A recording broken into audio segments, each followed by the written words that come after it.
When I set up for the video and the auto valves kicked in, the result was a very wet no-name track saw that I had bought for 150 euros.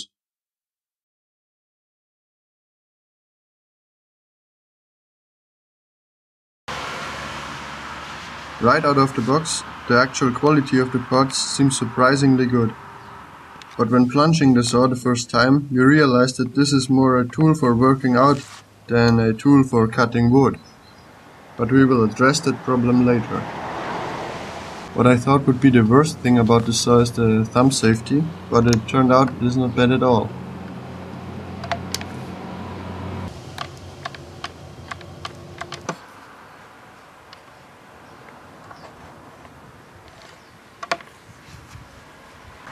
The cam knobs that keep the saw from rocking sideways work really well too. However, the other knobs are just a pain to operate, and I guess they had a dedicated engineer to make them as uncomfortable as possible.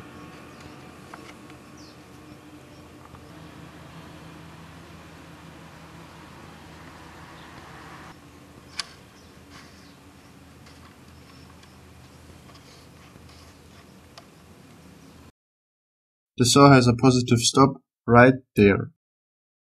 The depth adjustment works well. It ignores the thickness of the track, but I think that's not a big deal.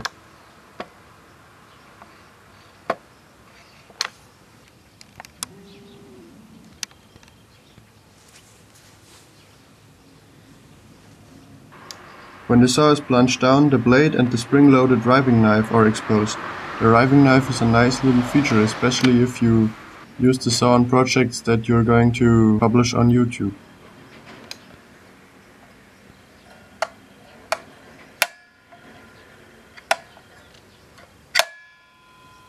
I like that the shop vac connection stays in whatever position. And I also like the nicely extended top handle, because it makes it really easy to grip the saw and lift it off the track.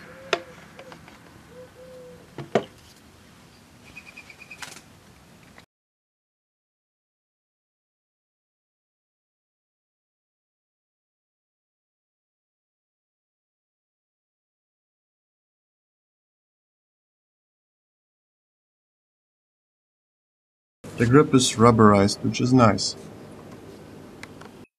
The track is a standard aluminum track with non-slip pads and a sacrificial splinter guide.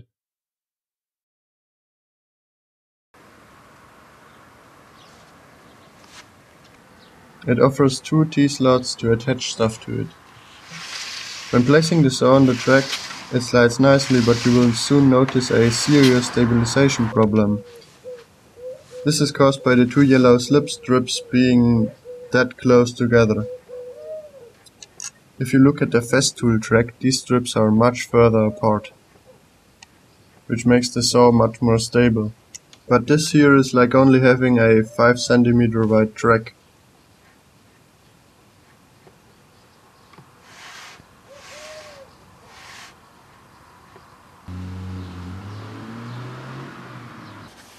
To get rid of this problem, I peeled the strips off the track, cleaned the track and the strips with acetone, and glued them back on with double-sided tape.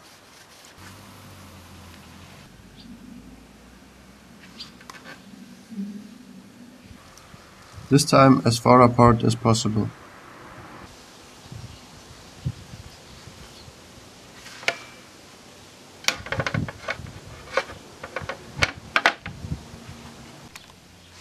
And voila, this has taken care of all the wobble.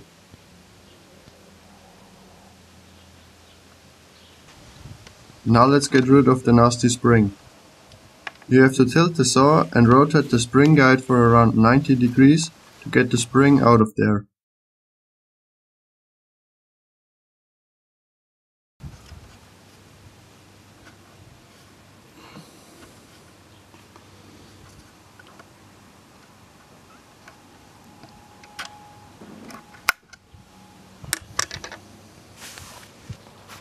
I've cut around 3 cm off the spring and then fitted it back in the saw.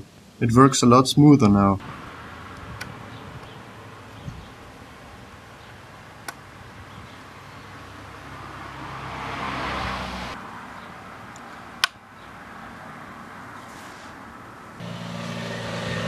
Now comes the fun part, let's cut some wood. First, let's have a look at the dust collection.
This shows clearly that dust collection on the saw is not very good. Let's do some real cutting and have a look at the quality of the cuts.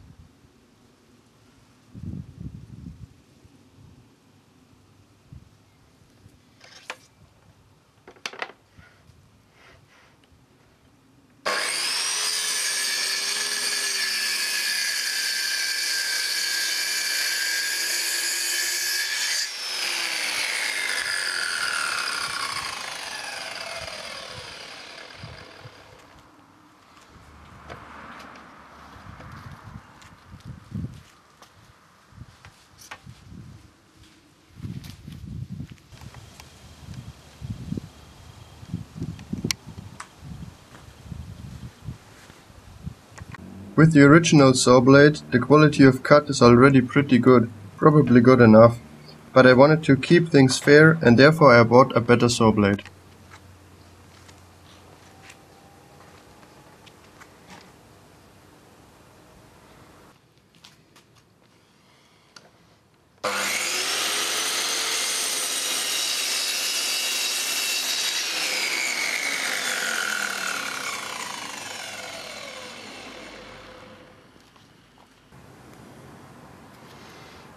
The result is very promising.